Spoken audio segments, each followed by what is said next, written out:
The crystal chandelier above table 12 had been flickering for exactly 3 minutes when Maya Castellano noticed it.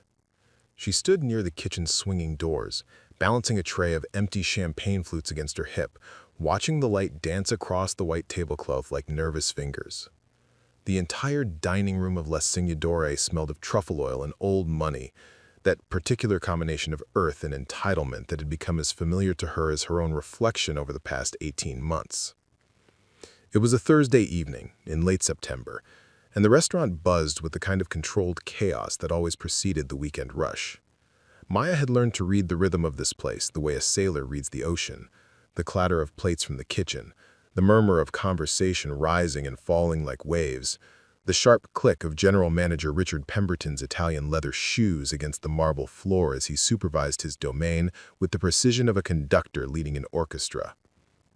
She had just turned toward the kitchen when she heard it. A voice that sliced through the ambient noise like a knife through butter, loud, imperious, speaking rapid-fire French with a Parisian accent so crisp it could have cut glass. C'est absolument inacceptable. Comment osez-vous me servir cette ordure? Maya's hand tightened on the tray. She knew that tone. She'd heard variations of it in 3 different languages, across 2 continents, in circumstances she'd spent the last year and a half trying to forget. The voice belonged to a man seated at table 12, directly beneath that flickering chandelier, a man who had arrived 20 minutes earlier in a motorcade that had caused 3 servers to peek through the front windows like starstruck teenagers. Jean-Claude Moreau, shipping magnate, real estate developer, owner of half the waterfront property in 3 major cities. Forbes estimated his net worth at somewhere north of $4 billion, though the number seemed to change depending on which financial publication you consulted. He was 63 years old, silver-haired, impeccably dressed in a charcoal suit that probably cost more than Maya made in 6 months, and he was currently berating Caroline Hutchins, a 22-year-old waitress who had been working at Cygne Doré for exactly 11 days. Maya set down her tray and moved closer, weaving between tables with the practiced grace that came from years of navigating crowded spaces. She could see Caroline's face now, pale, confused, her hands trembling slightly as she held a plate of seared duck breast that looked absolutely perfect to Maya's trained eye. The young woman's mouth opened and closed, but no words came out. She didn't speak French. Maya knew this because she'd helped train Caroline during her first week, teaching her the difference between the Chateau Margaux and the Chateau Latour, showing her how to approach tables from the left, clear from the right, anticipate needs before they were voiced. Je ne comprends pas, monsieur, Caroline managed finally, her voice barely above a whisper. I don't understand. Of course you don't understand. Moreau switched to English, his accent thick with contempt. You are incompetent. Look at this. He gestured violently at the plate. The duck is overcooked, the sauce is cold, and you, he waved his hand dismissively, you stand there like a stupid cow, unable to even comprehend basic French. This is a French restaurant, is it not? And yet they hire servers who cannot speak the language of the cuisine they pretend to serve. Other diners had begun to notice. Conversations died at surrounding tables. A woman in an emerald dress leaned toward her companion, whispering behind her hand. 2 businessmen in the corner exchanged glances, one of them reaching for his phone. Maya saw Richard Pemberton emerge from near the bar, his expression carefully neutral but his pace slightly too quick. She knew what would happen next. Richard would apologize profusely, offer to comp the meal, perhaps send over a bottle of the 1982 Lafite Rothschild that Moreau was rumored to favor. He would do everything in his considerable power to soothe the billionaire's ego while quietly reprimanding Caroline later, possibly even letting her go despite the fact that she'd done nothing wrong. The duck looked perfect. The sauce was steaming. Maya could see it from where she stood. This wasn't about the food.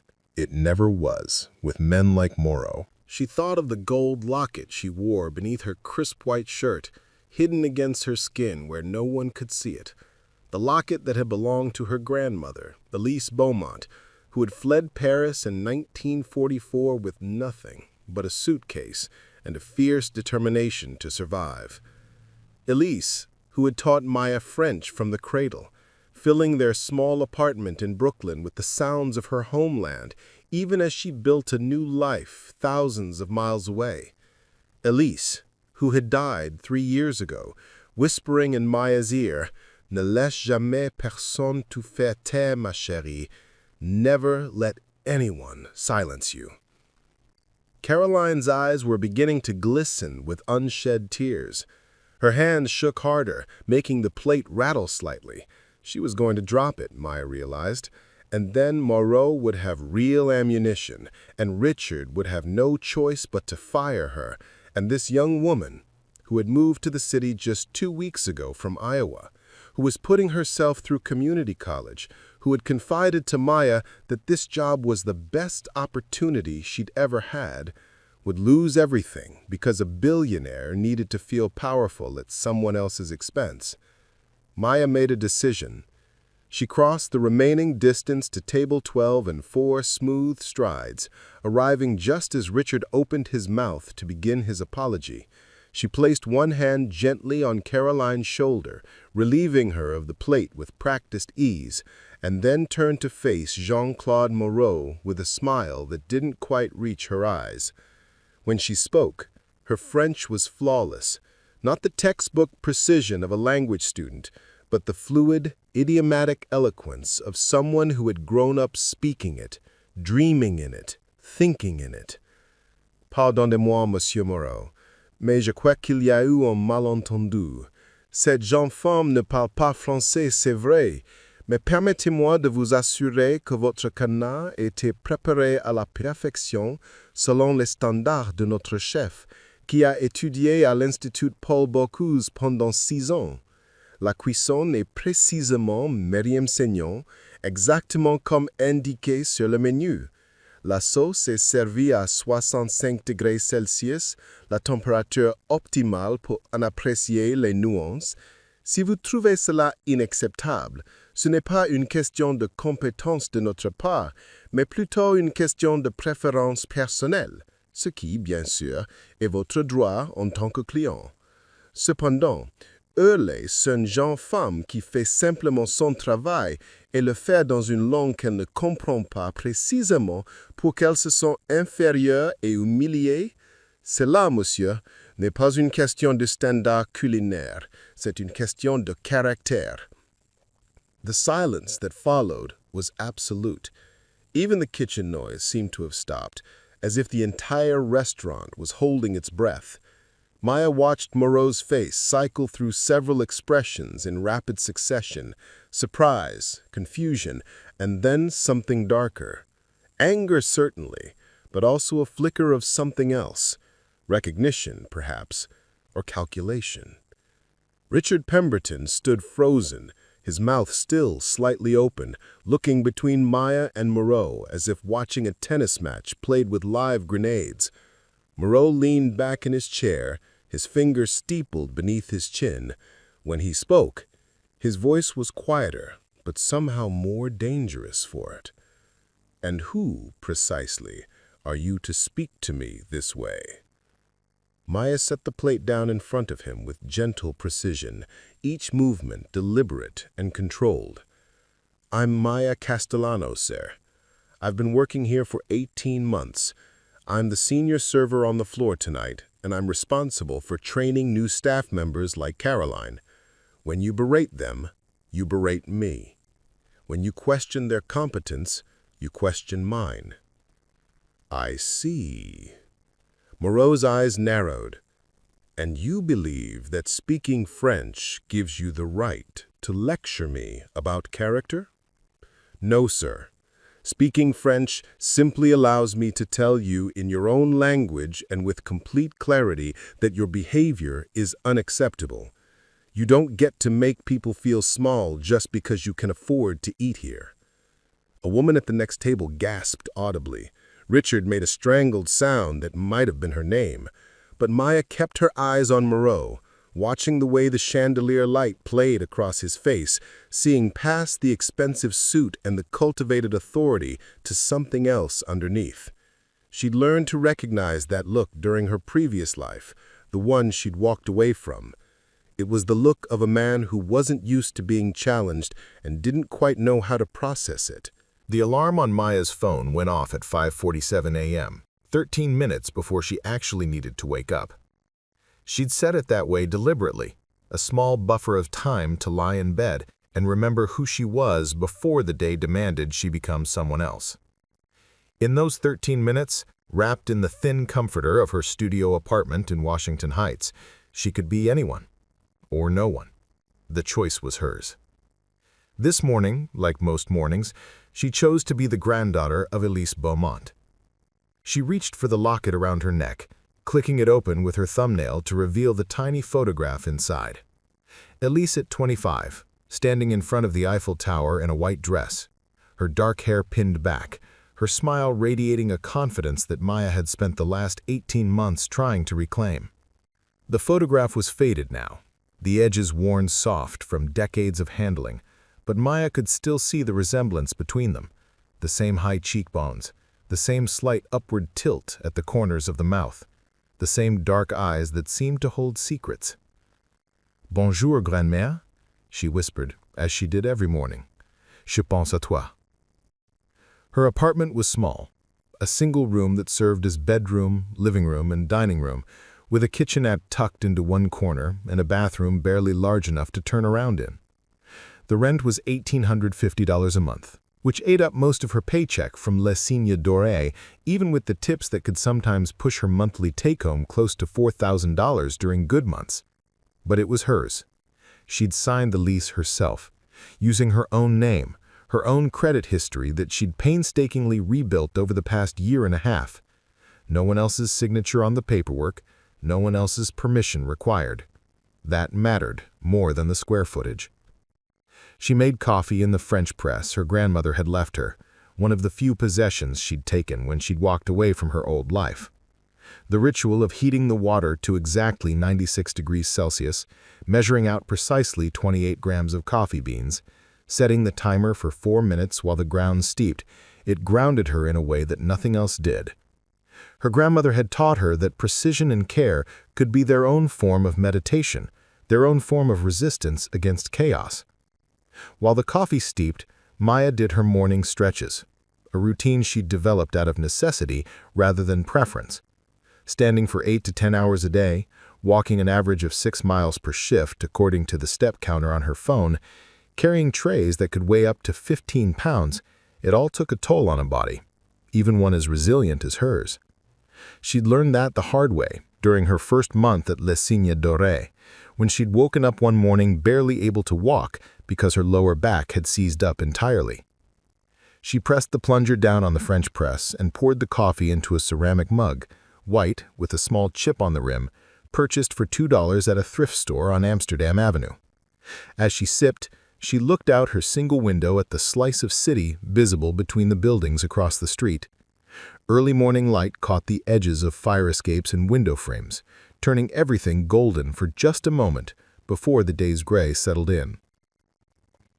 Her phone buzzed. A text from Deandra Williams, another server at Cygne Doré, and the closest thing Maya had to a friend in the city. Girl, everyone is talking about last night. Richard wants to see you before shift today. 4 p.m., his office. I'm coming in early for moral support. Don't you dare face him alone." Maya's stomach tightened. She knew this was coming. After the confrontation with Moreau, after she'd spoken to him in French with a level of fluency and directness that had clearly shocked everyone within earshot, Richard had pulled her aside with a tight smile and had said only, "My office, tomorrow, 4 o'clock. We'll discuss this." She'd gone home on the subway, replaying the scene over and over, watching Moreau's face in her memory, trying to parse what she'd seen there in those final moments, because something strange had happened after her declaration. He hadn't exploded like she'd expected. He hadn't demanded to speak to the owner, hadn't threatened to destroy the restaurant's reputation with a few strategic phone calls. Instead, he'd simply looked at her for a long, assessing moment and then said something she hadn't anticipated. "You remind me of someone." And then, he'd picked up his fork, cut into the duck with deliberate precision, and taken a bite. His expression had shifted almost imperceptibly, a slight widening of the eyes, a subtle relaxation of the jaw. He chewed slowly, thoughtfully, and then reached for his wine. "Le canard est parfait," he'd said quietly. Mes excuses à votre chef. Then he'd looked at Caroline, who was still standing frozen nearby, and switched to English. And to you, young lady, I apologize for my rudeness. It has been a difficult day, but that is no excuse. Please forgive an old man's bad temper. Caroline had nodded mutely, too shocked to speak. Maya had stepped back, feeling her heart hammer against her ribs, wondering what exactly had just happened. Moreau had finished his meal in silence, left a tip that Richard later told her was 40%, and departed with a curt nod in her direction. Now, 12 hours later, sipping coffee in her tiny apartment, Maya tried to make sense of it. She'd expected consequences, a firing, certainly, maybe worse, a call to some blacklist that would make it impossible for her to work in any high-end restaurant in the city. She'd been prepared for that possibility when she'd opened her mouth to defend Caroline. Some things were worth the risk. But Moreau's reaction haunted her. Vous me rappelez quelqu'un? Who did she remind him of? And why had that been enough to diffuse his anger? Maya finished her coffee and began the process of getting ready for her day. She had classes at City College from 9 a.m. to 2 p.m., Introduction to Business Management, and Advanced French Literature. The juxtaposition always struck her as absurd, spending the morning analyzing the symbolism in Camus while learning how to read profit and loss statements. But she needed both. The business courses were practical, skills she could use to build towards something more stable than serving tables. The literature courses fed something deeper, a part of herself she'd almost lost during the years when reading had been a luxury she couldn't afford, when every moment had been consumed by simply surviving. She'd enrolled in college 3 months after arriving in New York, using money she'd saved from her first weeks working at a diner in Queens, a place where the coffee was bitter and the tips were sparse, but no one asked questions about her past. City College offered evening classes and a flexible schedule, and more importantly, no one there knew anything about who she'd been before. She was just another adult student grinding toward a degree, indistinguishable from the dozens of others juggling work and school and the 1,000 small emergencies that constituted daily life for people without safety nets. Her grandmother would have been proud of her for going back to school. Élise had always believed in education as a form of armor, protection against a world that could strip away everything else. She'd told Maya once, "They can take your money, your home, your papers, but what you know, what you carry in your mind, that is yours forever." Maya dressed carefully. Jeans, a soft gray sweater, the gold locket tucked underneath where it wouldn't draw attention. She pulled her dark hair back into a practical bun and applied minimal makeup, just enough to look awake and professional. She'd learned during her previous life that being beautiful could be both an asset and a liability, that the wrong kind of attention could be dangerous. Now she aimed for invisible. Pleasant enough not to stand out as unusual, plain enough not to invite scrutiny. Her morning class was in the North Academic Center, a brutalist concrete building that always made her think of the word institutional. Professor Warren was already at the front of the room when she arrived, writing something on the whiteboard about market segmentation strategies. Maya slipped into her usual seat, 3rd row from the back, near the window, and pulled out her notebook. The woman next to her, Sandra Chen, leaned over and whispered, "You okay? You look tired." "Late shift," Maya whispered back. "Didn't get home until almost midnight." Sandra nodded sympathetically. She worked as a medical assistant in a clinic in the Bronx, pulling similar hours. They'd bonded over shared exhaustion during the first week of class, forming the kind of casual alliance that often developed between adult students who understood the particular grind of balancing multiple responsibilities. Professor Warren began his lecture on customer relationship management, and Maya forced herself to focus, taking notes in her careful handwriting. But part of her mind kept drifting back to last night, to the moment when she'd decided to step forward instead of staying silent. It wasn't the first time she'd had to make that choice, but it might be the first time the consequences would affect only her, rather than rippling outward to hurt people she cared about. During the break between classes, she bought a coffee from the vending machine, watery and bitter, nothing like the careful brew she'd made at home, and found a bench outside where she could sit in the weak September sunlight. She pulled out her phone and scrolled through her messages. One from her landlord, reminding her that rent was due in 5 days. One from the electric company, confirming her payment had been received. One from a number she didn't recognize, which she deleted without reading. She'd learned to be cautious about unknown contacts. And one from her mother. Maya stared at it for a long moment before opening it. They spoke perhaps once a month now, stilted conversations that circled around everything important while touching on nothing of substance. Her mother still lived in the house where Maya had grown up, still worked at the same elementary school where she'd been a teacher's aide for 23 years, still didn't quite understand why her daughter had walked away from what had looked, from the outside, like a perfect life.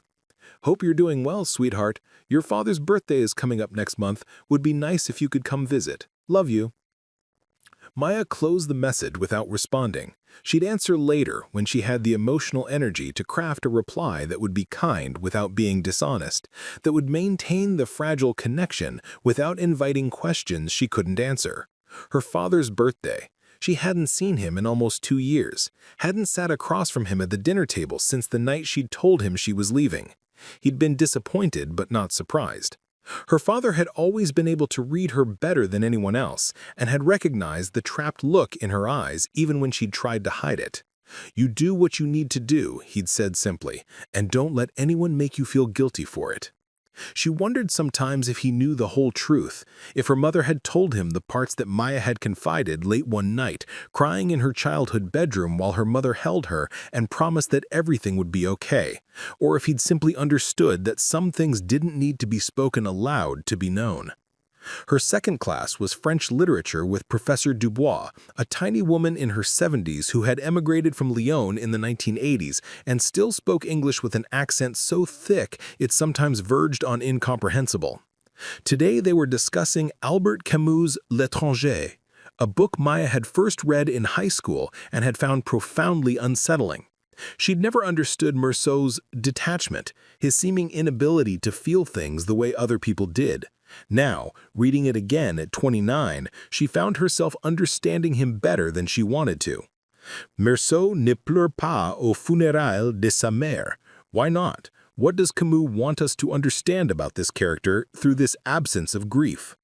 A student in the front row raised his hand. That he's a sociopath? Perhaps, Professor Dubois said, or perhaps that he refuses to perform emotions he does not genuinely feel. Perhaps that he is more honest than the rest of us, who perform grief because society expects it, whether or not we truly feel it in the moment. Maya thought about that as she took notes, about performance and authenticity, about the gap between what we show the world and what we actually feel. She'd become an expert in that gap over the years, learning to smile when she felt like screaming, to stay quiet when she wanted to speak, to make herself small and pleasant and accommodating even as something inside her withered from lack of air. Last night, defending Caroline, speaking to Moreau in perfect French, that had been the opposite of performance. That had been raw and real and possibly stupid, but at least it had been honest. After class ended, Maya stopped by Professor Dubois' desk to ask a question about the essay due next week. The professor looked at her with those sharp brown eyes that seemed to see more than they should. "You are troubled today, Mademoiselle Castellano," she said. It wasn't a question. Maya considered lying, then decided against it. "I may have made a mistake at work last night. I'm going to find out this afternoon whether it's going to cost me my job." Professor Dubois tilted her head. "What kind of mistake?" I stood up for someone, said something I probably shouldn't have said. "To whom?" Someone powerful, someone used to getting his way. Professor Dubois smiled. and there was something fierce in it. Then perhaps it was not a mistake at all. Perhaps it was simply overdue.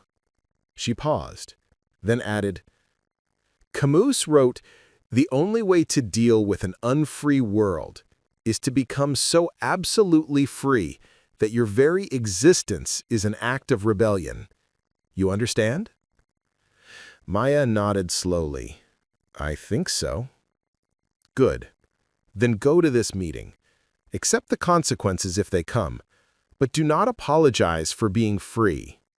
Maya left campus at 2:30, giving herself plenty of time to get to the restaurant.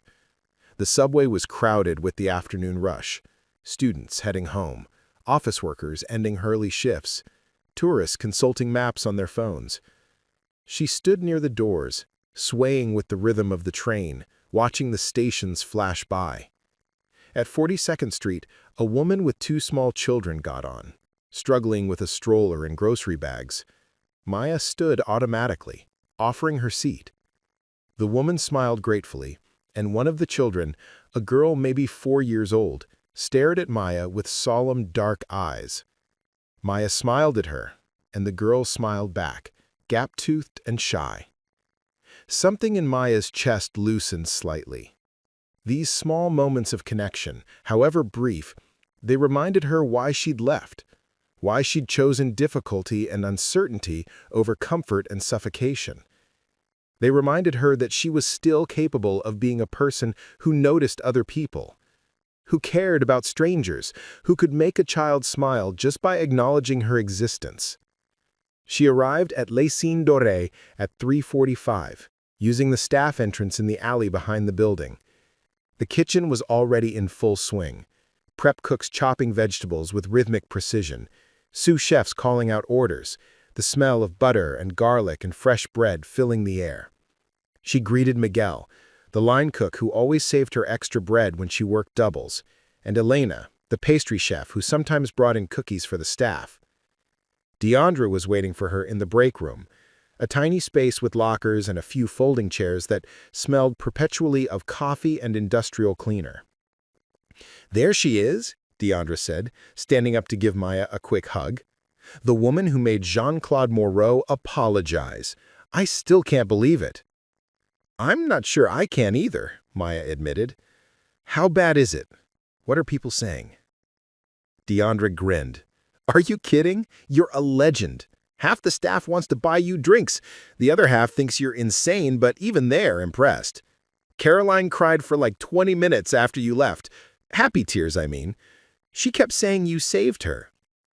I might have gotten us both fired." "Maybe, but at least you'd go out like a boss." Deandra's expression sobered. "Richard's been in his office all day. Didn't come out for the lunch service, which is weird for him. And Marcus said he saw Moreau's car pull up around 2 o'clock. Maya felt her stomach drop. Moreau came back? "Just him, no assistants, no bodyguards. He was inside for maybe half an hour, then left." Richard looked. Deandra paused, searching for the word. Shaken, but not angry. More like confused. The breakroom door opened, and Richard appeared, his expression unreadable. "Maya, good, you're early. Come to my office, please." Maya exchanged a glance with Deandra, who squeezed her hand quickly. "I'll be right out here," Deandra whispered. Richard's office was small but elegant, decorated in the same muted tones as the restaurant's dining room. He gestured for Maya to sit in one of the chairs across from his desk, then sat down himself with a long exhale. "Well, that was certainly an interesting evening."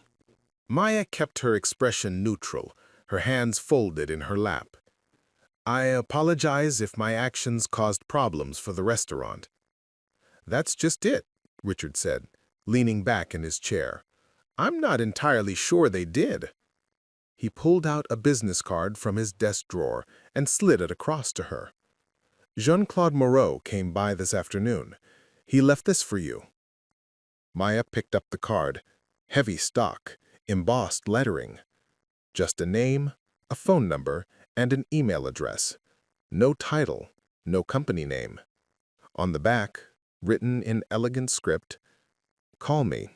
We should talk. J.C.M. He also, Richard continued, left an envelope for Caroline, $5,000 and a handwritten apology for his behavior. And he made a reservation for next month, a private party for 20 people, specifically requesting that you and Caroline be part of the service team. Maya stared at the card, trying to process this information.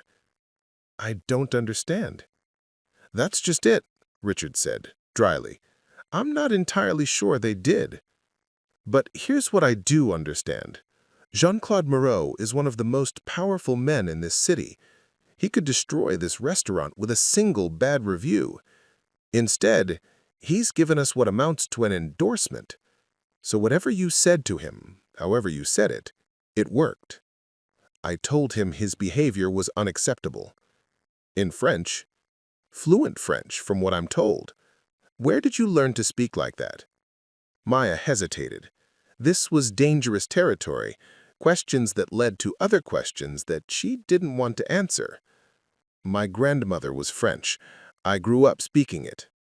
Richard studied her for a moment, and Maya could see him deciding whether to push further. Finally, he nodded. Well, it seems to have made quite an impression. He asked me about you, where you're from, how long you've worked here, whether you were planning to stay in the restaurant business. What did you tell him? The truth? That you're one of my best servers, that you're reliable and professional, and that I know almost nothing about your life before you started working here 18 months ago. He paused. He found that interesting. Maya's grip tightened on the business card. Mr. Pemberton, I'm a good employee. I show up on time, I do my work well, I don't cause drama. My past is my past. It doesn't affect my job performance. I know, and I'm not asking you to explain it. But I am asking you to be careful. Men like Moreau, they don't just give people second chances out of the goodness of their hearts.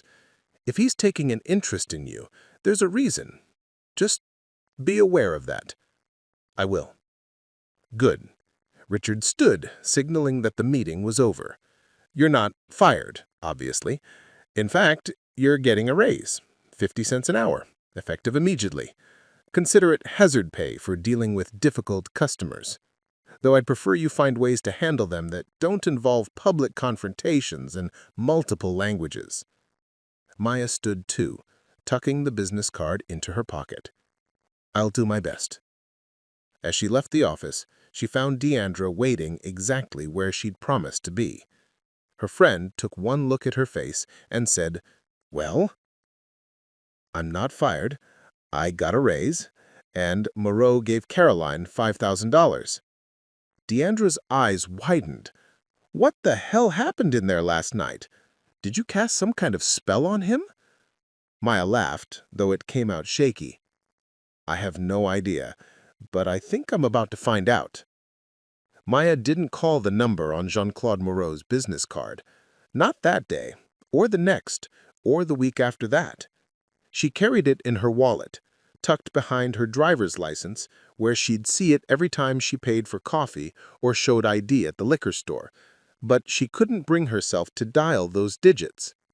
Each time she considered it, she heard her grandmother's voice in her head, speaking words Élise had told her once when she was 17 and considering a scholarship to an expensive private school sponsored by a wealthy benefactor. Ma chérie, when powerful people offer you things, there is always a price. Always. Sometimes the price is fair. Sometimes it is not. But you must know what they want before you can decide if you're willing to pay. So instead, Maya focused on what she could control. Her classes, her shifts at Cygne Doré, the careful architecture of the life she'd built from scratch. She wrote her essay on Camus, analyzing the ways L'Étranger explored the concept of authenticity in a world that demanded constant performance. Professor Dubois gave her an A- and wrote in the margins, "You understand this text from the inside. That is rare. Keep pushing." She worked 6 shifts that week, bringing home $847 in tips, plus her regular wages.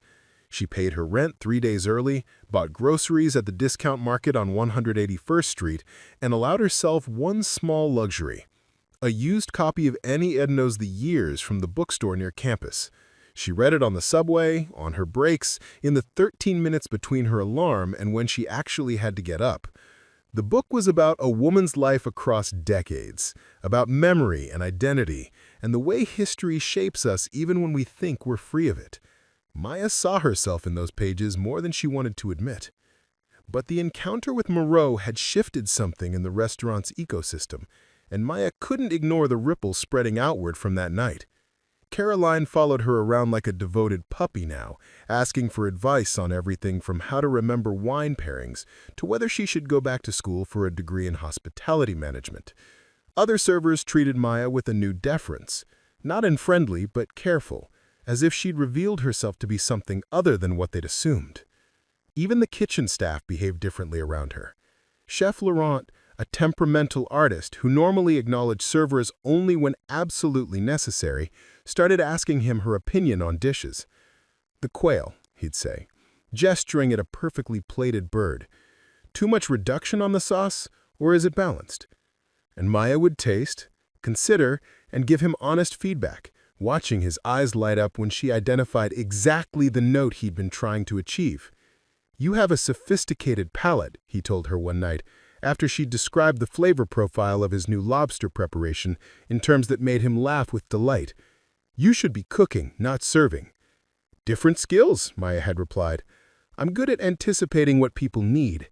That's harder to learn than following a recipe." He'd given her a long look, then nodded slowly.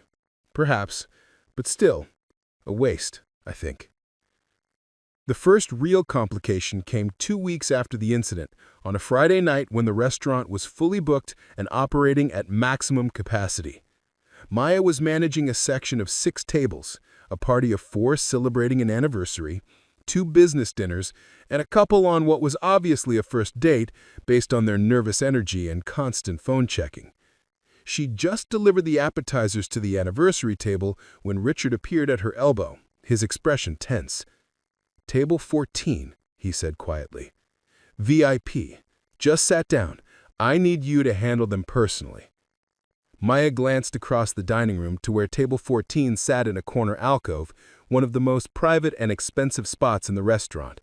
A man in his early 40s sat alone, scrolling through his phone, his suit jacket draped over the back of his chair. She didn't recognize him, but something about the set of his shoulders, the way he commanded the space around him even while sitting still, told her this was someone accustomed to power. "Who is he?" she asked. "Marcus Sutherland, tech entrepreneur, just sold his company for something like $200 million. He's here 3 or 4 times a month now, always alone, always orders the tasting menu."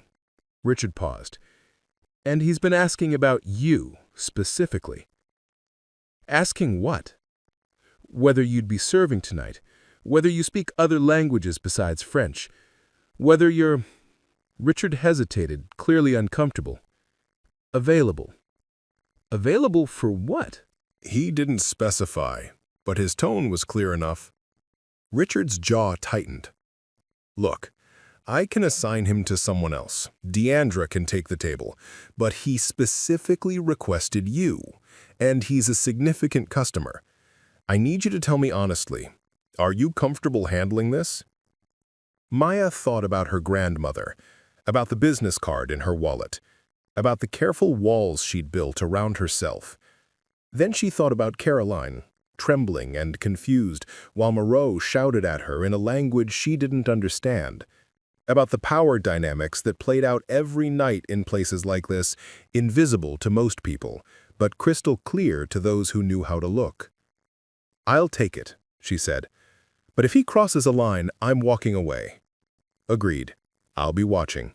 Any problems, you signal me." Richard squeezed her shoulder briefly. "Be careful."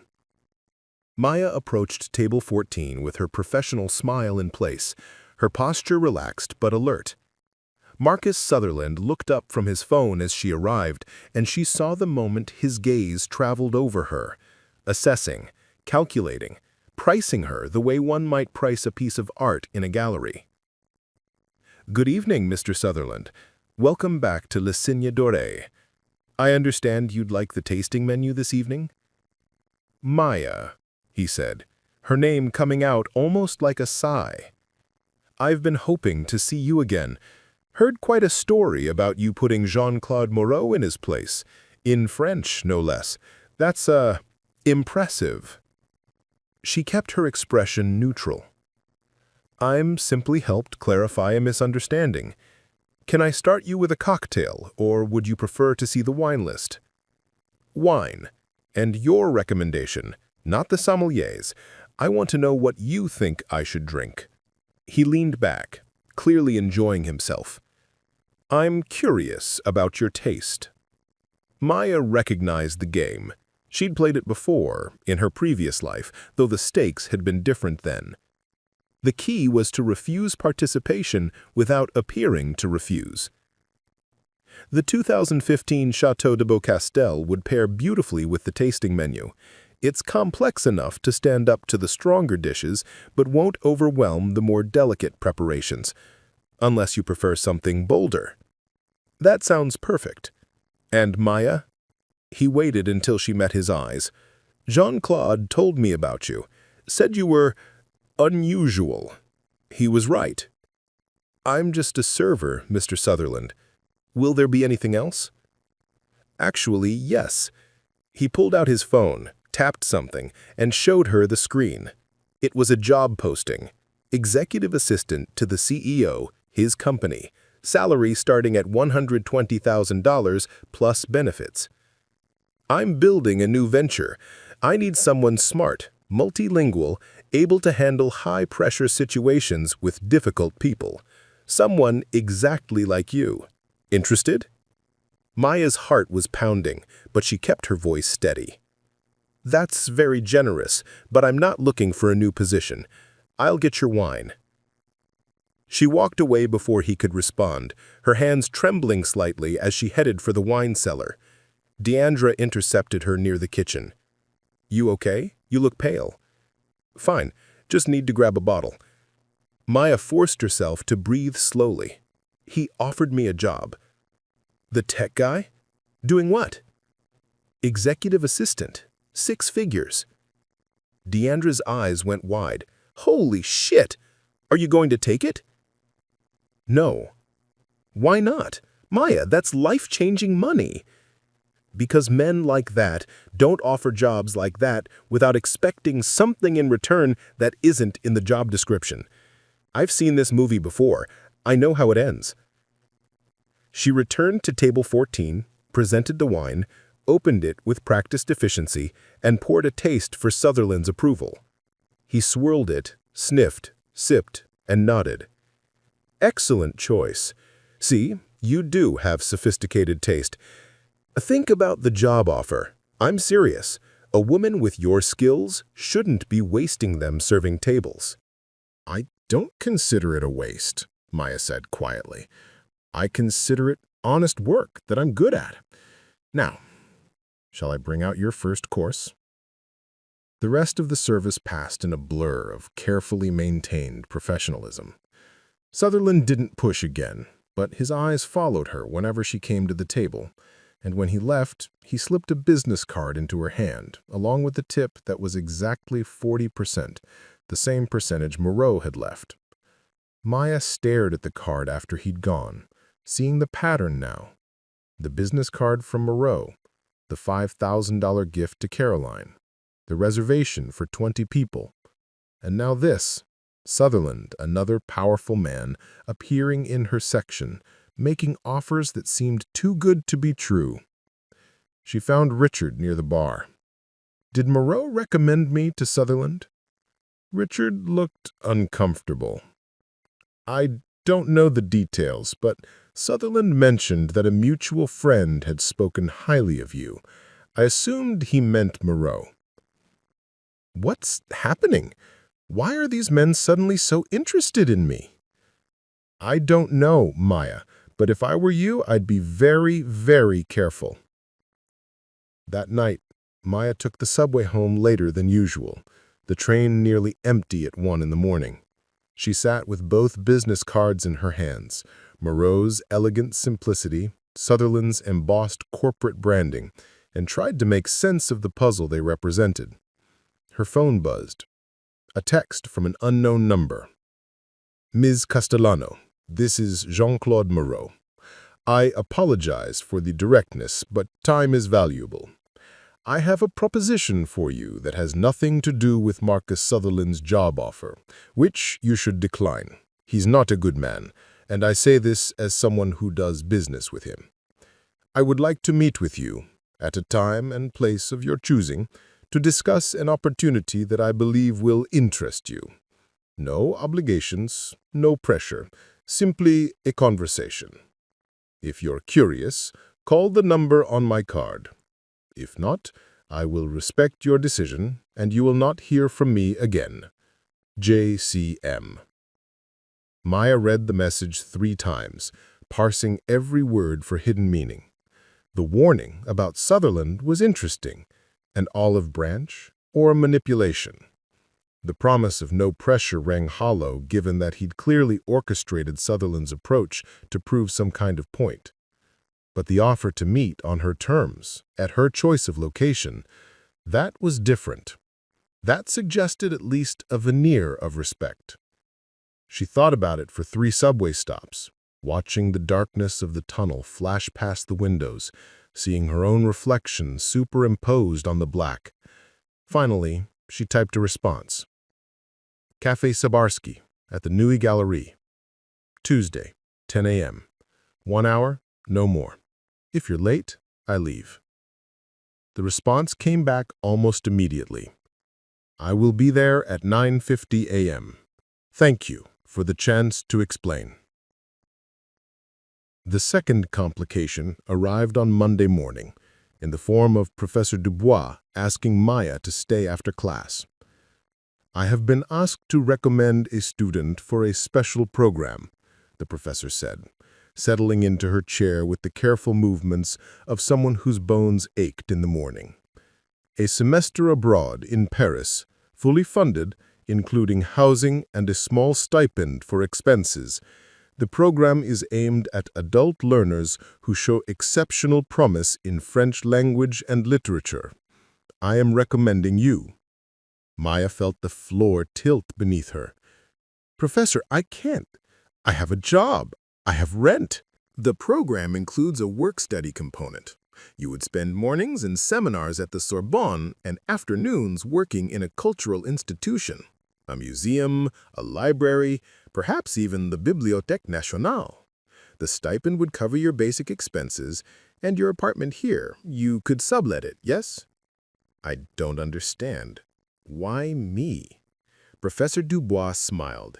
Because you are the student who understands Camus from the inside, who writes about Ernaud with the authority of lived experience, who speaks French not as an acquired skill, but as a mother tongue. Because you are wasting your potential, Mademoiselle Castellano, and it pains me to watch it. She leaned forward.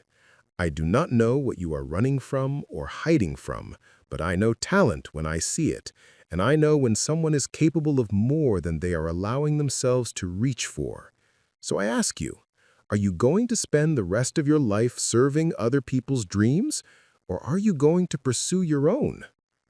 Maya felt something crack open inside her chest, something that had been sealed shut for so long she'd almost forgotten it was there. Want, hunger for something more than just survival. The possibility of becoming someone she'd only dreamed about in those 13 minutes between her alarm and getting out of bed. I need to think about it, she said, her voice barely above a whisper. Of course, but the application is due Friday, so think quickly. Professor Dubois handed her a folder. Everything you need is here. And Maya, whatever you decide, make sure it is your decision, not one made out of fear. Maya walked out of the classroom in a daze, the folder clutched against her chest like a shield. She had a shift at Le Cygne Doré in 3 hours and a meeting with Jean-Claude Moreau the next morning. She had 2 business cards in her wallet representing 2 different kinds of traps. She had a professor who saw potential in her that she wasn't sure she still possessed, and she had a choice to make that felt like it might determine the entire shape of her future. She found a bench outside and opened the folder.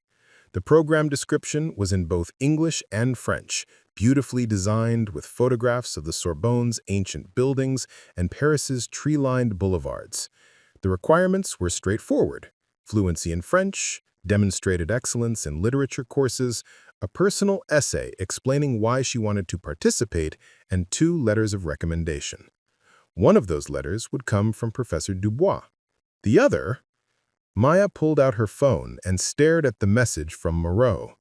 "I have a proposition for you that I believe will interest you." What if this was all connected?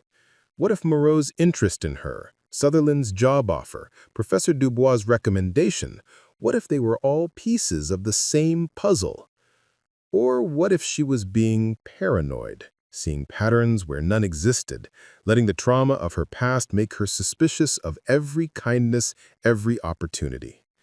She closed the folder and closed her eyes, feeling the September sun on her face. In her mind, she heard her grandmother's voice again, but this time it was different words, softer, the ones Élise had spoken during their last conversation before she died. "Maya, my darling, listen to me.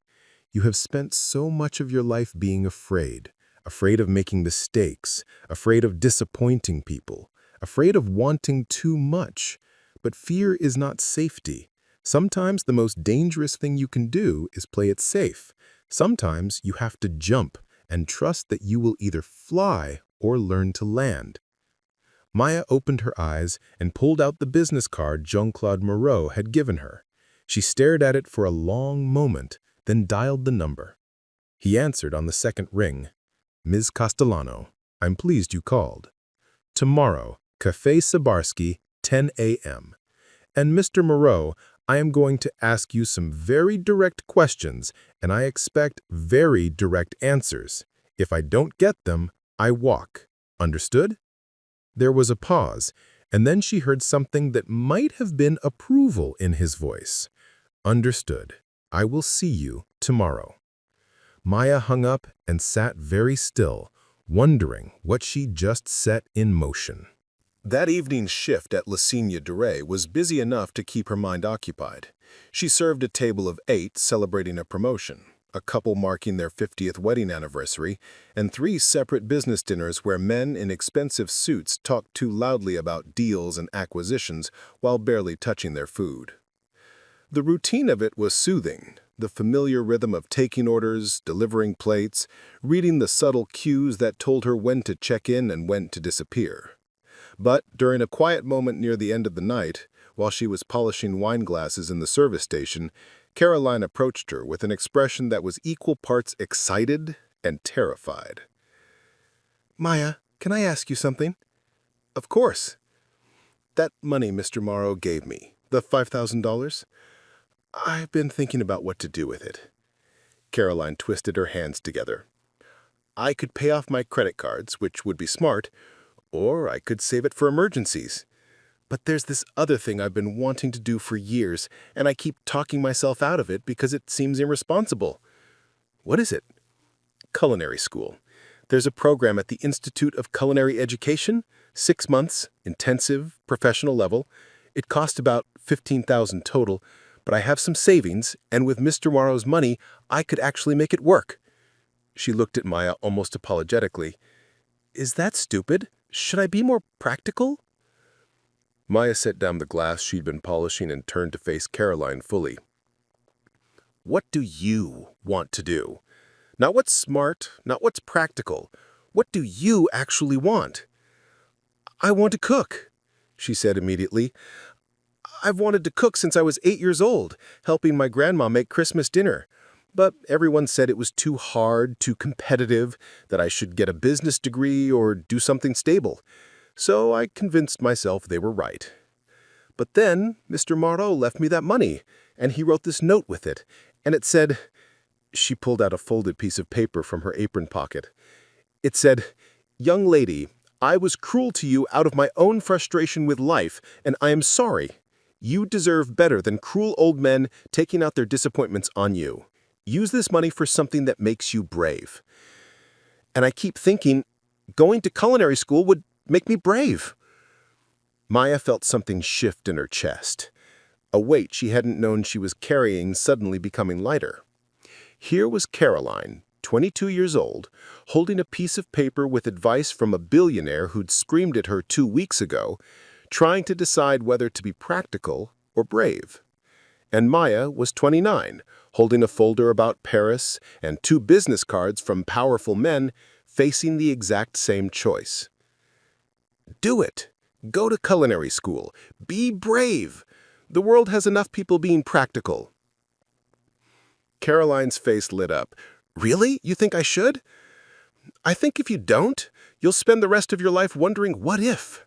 And that's worse than failing at something you actually tried. Caroline threw her arms around Maya in an impulsive hug. Thank you. God, thank you. I'm going to do it. I'm going to apply tomorrow. After Caroline left, Deandra sidled up to the service station with a knowing look. You're good at giving other people advice about being brave. Now the question is whether you'll take your own advice. I'm working on it. Work faster. Life's short, and you're too talented to spend it being scared.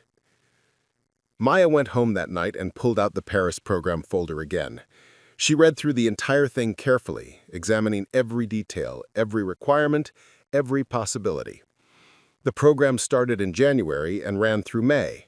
5 months in Paris, studying literature at one of the world's most prestigious universities, working in a cultural institution, living in a city her grandmother had loved and fled from in equal measure. It was terrifying. It was everything she'd ever wanted and never let herself reach for. It was the opposite of safe. She opened her laptop and began writing the personal essay. I learned French from my grandmother, who learned it from her mother, who learned it from hers, in an unbroken line going back to a small village in Normandy that none of us have ever visited, but all of us carry in our bones. Language for my family has always been about survival, the ability to adapt, to communicate, to find your place in a world that might not want you. She wrote for 2 hours, the words pouring out of her like water from a broken dam. She wrote about Élise and Brooklyn and the locket she wore every day. She wrote about Camus and Arnaud and the way literature could be both mirror and window. She wrote about serving tables and reading people's needs before they knew them themselves, about the kind of intelligence that didn't show up on transcripts, but that made you valuable in ways the world didn't always recognize. She did not write about her previous life, about the man she'd left behind, about the reasons she'd fled to New York with nothing but a suitcase and her grandmother's locket. Those stories were hers, and hers alone. When she finished, it was 3 in the morning. She saved the document, closed her laptop, and sat in the darkness of her apartment, listening to the sounds of the city outside her window, car horns and sirens, and the distant rumble of the subway, the soundtrack of her current life. Tomorrow, she would meet with Moreau. Wednesday, she would submit her application for Paris. Friday, she would get her next paycheck and pay her electric bill and buy groceries and continue building the small, safe life she'd constructed for herself. But for tonight, in the darkness, she let herself want something more. She let herself imagine walking along the Seine, studying in the reading room of the Bibliothèque Nationale, speaking French with people who'd never known her as anything other than Maya Castellano, literature student, woman who'd chosen bravery over safety. She fell asleep on her couch with her laptop still open beside her, the cursor blinking at the end of her personal statement, and dreamed of a city she'd never seen but somehow already knew.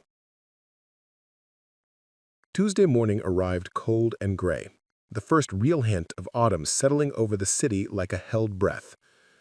Maya dressed carefully for her meeting with Moreau. Jeans, a cream-colored sweater, her grandmother's locket visible this time, rather than hidden. She wanted him to see it, to understand something about her without her having to say it out loud. Café Sabarsky was located inside the Neue Galerie, a museum dedicated to German and Austrian art. Maya had chosen it deliberately, a public place, elegant but not overtly expensive, somewhere she could exit easily if needed. She arrived at 9:45 a.m., early enough to claim a small table near the window where she could watch the entrance. Moreau arrived at exactly 9:50 a.m., as promised. He wore a dark suit but no tie, and he carried himself with less of the imperious arrogance she remembered from the restaurant. He spotted her immediately and crossed to her table with steady, measured steps. "Miss Castellano, thank you for agreeing to meet." He sat down across from her without asking permission, but somehow it didn't feel like a power play. "May I order a scoffy?" "I've already ordered for myself, but please get what you'd like." He signaled the server and requested a melange and an apfelstrudel. Then he turned his full attention to Maya, and she saw something in his eyes that she hadn't expected. Genuine curiosity mixed with something that looked almost like regret. "You said you had questions. I promised you direct answers. Please, ask." 27 years ago, he said, I was married to a woman named Isabelle Beaumont. She was brilliant, headstrong, fluent in 4 languages, and completely unwilling to tolerate my nonsense. We fought constantly. I was building my business, working 100-hour weeks, convinced that success was the only thing that mattered. She told me I was becoming a tyrant. I told her she didn't understand what it took to build an empire. He paused. She left me, took our daughter, and moved back to Paris. I didn't fight it because I was too proud, too certain that I was right and she was being emotional and unreasonable. Maya's hand went unconsciously to her locket. What happened to her? She died 6 years ago. Cancer. I saw her exactly 3 times in the 21 years between when she left me and when she died. Our daughter, Colette, she won't speak to me. Says I chose money over family, and she's not wrong. He looked directly at Maya. Isabelle's maiden name was Beaumont. When you defended that young woman in the restaurant, speaking perfect French with a fury that reminded me of every argument Isabelle and I ever had, I saw her, and I realized something I should have realized 27 years ago. The people who refuse to let you be a tyrant are the ones who actually care about whether you become a monster. The server brought Moreau's order. He didn't touch it. So, I came back to apologize properly, to Caroline because she deserved better, and to offer you something that I wish someone had offered my wife when she was trying to figure out what to do with her life. What's that? Options. Real ones. Not traps disguised as opportunities. He pulled out an envelope and slid it across the table. This is a letter of recommendation for any graduate program you might want to apply to. I have no idea what your plans are, but I'm on the boards of 3 universities and know people at a dozen others. If you want to study literature, business, law, medicine, whatever it is, this letter will open doors. Maya stared at the envelope, but didn't touch it. Why would you do this for a stranger? Because you're not really a stranger. You're the ghost of every chance I didn't take, every person I dismissed because I was too arrogant to listen, every moment I chose power over connection. He smiled, and there was real pain in it. And because when my daughter was your age, she needed someone to believe in her potential. I was too busy with mergers and acquisitions to notice. She ended up dropping out of school, marrying badly, divorcing worse. Now she works in a bookstore in Lyon and won't return my calls. Maybe if I help you, some cosmic balance sheet evens out. Or maybe I'm just a selfish old man trying to buy redemption. I honestly don't know anymore. Maya picked up her coffee, needing something to do with her hands. And Marcus Sutherland, why did you send him to me? I didn't. He heard about the incident through the professional gossip network. Apparently several people at the restaurant at night know people who know him. He sees opportunities the way sharks see blood in the water. I warned you about him because, unlike me, he hasn't figured out yet that using people up and throwing them away eventually leaves you alone." Moreau finally took a bite of his strudel. "Also because he owes me money, and irritating him brings me small, petty joy." Despite herself, Maya laughed. "You're honest, at least. At this stage of my life, lying seems exhausting. The truth is terrible enough." He met her eyes. "So, that's my proposition. A letter of recommendation with no strings attached. You can use it or not use it. You can throw it in the trash when you leave here. But if you do decide to use it, and you need anything else, advice, connections, funding, you have my number. And I promise you, Miss Castellano, I want nothing in return, except perhaps the chance to feel like I did one thing right." Maya thought about her grandmother, about the locket around her neck, and about the Paris program application sitting on her laptop at home. She thought about Caroline deciding to go to culinary school, about Professor Dubois seeing potential she'd tried to hide, and about the essay she'd written at 3 a.m. about survival and language and becoming. She picked up the envelope. "I'm applying for a study abroad program. Paris. Literature. It's competitive and they want 2 letters of recommendation. I have one from my professor. This," she held up the envelope, "would be the second."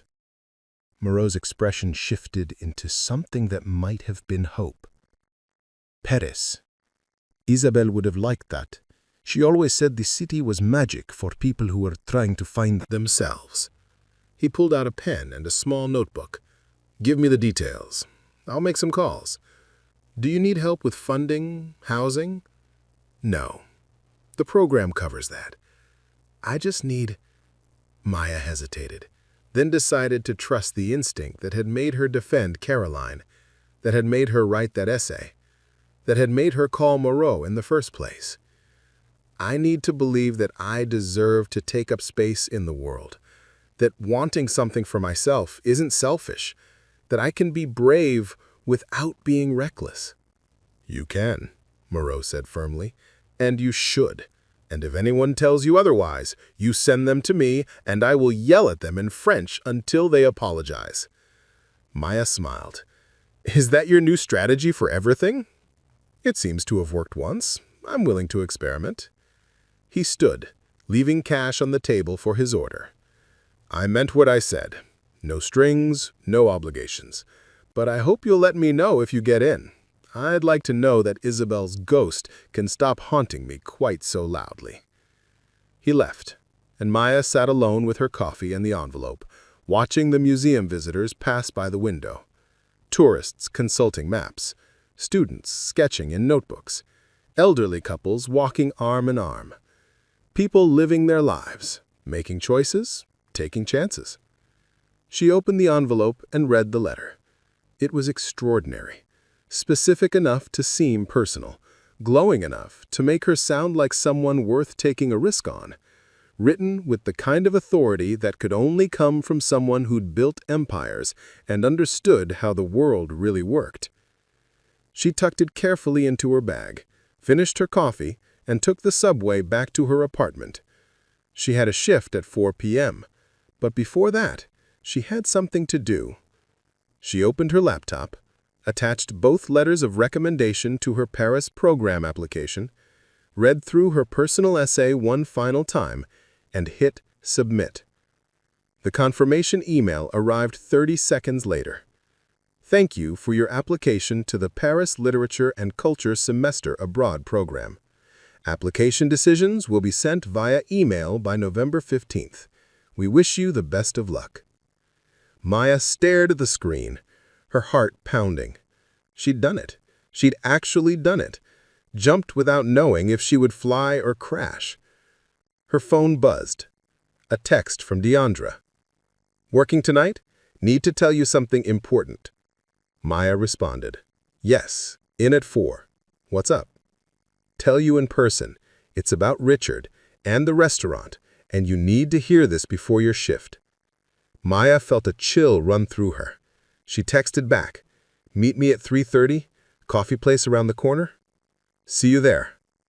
Maya checked the time. It was 11:15 a.m. She had 4 hours before she needed to meet Deandra, 4 hours before whatever news was waiting for her, 4 hours before her shift and the rest of her carefully constructed life. She made coffee in her French press, sat on her couch with the Paris confirmation email still open on her laptop, and let herself feel everything she'd been pushing down for weeks. Fear and hope and excitement and terror all tangled together like threads she couldn't separate. Her grandmother's voice whispered in her mind, "Sometimes you have to jump and trust that you will either fly or learn to land." I jumped, grandmère. Now I just have to wait and see what happens. The city hummed outside her window. Millions of people making choices, taking chances, building lives from whatever materials they had. Maya was just one of them, one small person in an enormous city trying to figure out how to be brave. But for the first time in 18 months, she didn't feel small. She felt like she might actually be able to fly. The coffee shop around the corner from Cygne Doré was one of those places that tried too hard to be authentic. Exposed brick walls, mismatched furniture, a chalkboard menu written in unnecessarily artistic handwriting. But the coffee was good and strong, and the owner, a woman named Rosa who'd emigrated from Colombia 20 years ago, knew how to mind her own business when servers from the restaurant needed to talk. Maya arrived at 3:25 p.m. to find Deandra already there, sitting at a corner table with 2 cups of coffee already ordered. Her friend's expression was grim. "Okay," Maya said, sliding into the chair across from her. "You're scaring me. What happened?" Deandra took a deep breath. "Richard called a meeting this morning with all the senior staff. The restaurant is being sold." Maya's felt the world tilt slightly. "What? The owner? You know he's had health problems, right? Apparently it's worse than anyone knew. He wants to retire, spend time with his grandkids, all that. He's been quietly looking for a buyer for 6 months, and he found one." "Who?" Deandra's expression was complicated. "A hospitality group called Moreau International Ventures." Maya's coffee cup froze halfway to her mouth. "You're joking." "I wish. The sale closes in 60 days. Moreau has promised to keep the current staff, maintain the restaurant's character, all the usual promises. But Richard is out. They're bringing in their own general manager, someone who's run their Paris location for the past 10 years. Richard got a severance package and a letter of recommendation, but effectively, he's done by the end of November." Maya set her cup down carefully, her mind racing through the implications. Did Moreau know?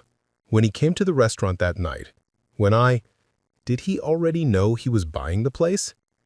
That's what I wanted to ask you, because according to Richard, Moreau specifically asked about you during the negotiations, wanted to know your employment history, whether you'd signed a non-compete, whether you had plans to stay in the restaurant industry. Deandra leaned forward. "Maya, what the hell happened at your meeting with him this morning?" Maya told her everything. Moreau's story about his ex-wife, the letter of recommendation, the lack of strings attached. As she spoke, she watched Deandra's expression shift from concern to confusion, to something that looked like alarm.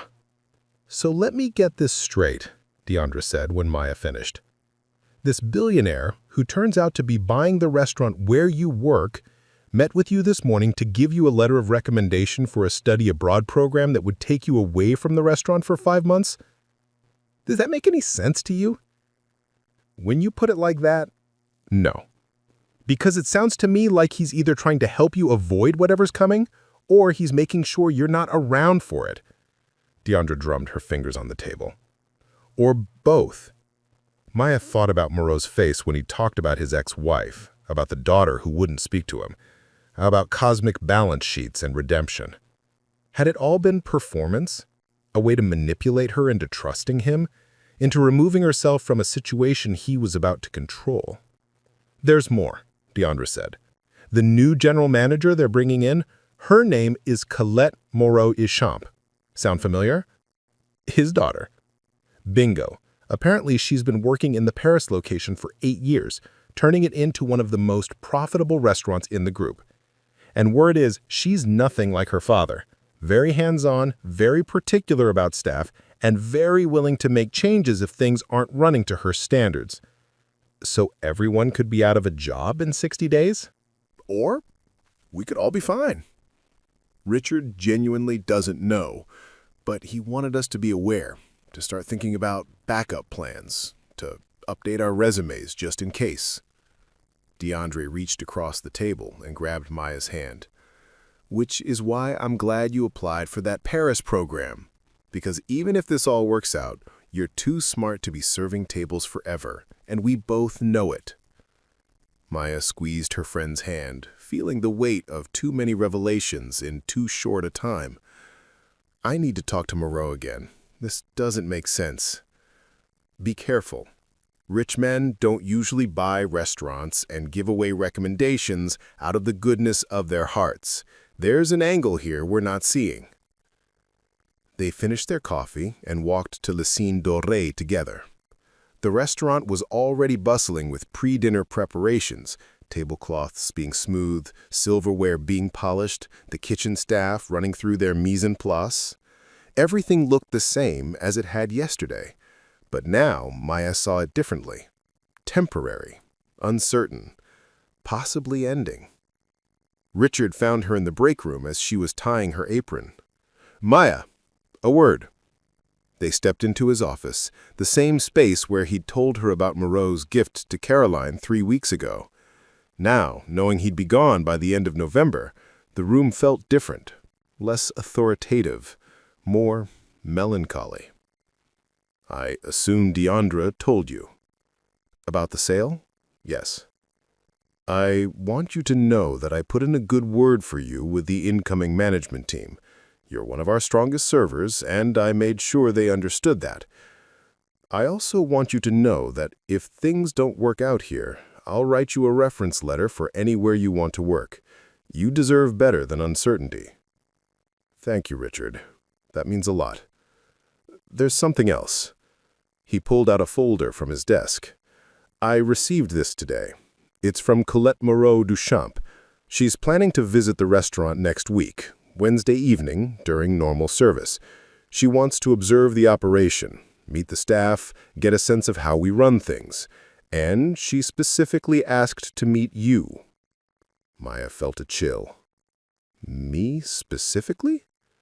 "She said her father mentioned you, said you made quite an impression." Richard's expression was difficult to read.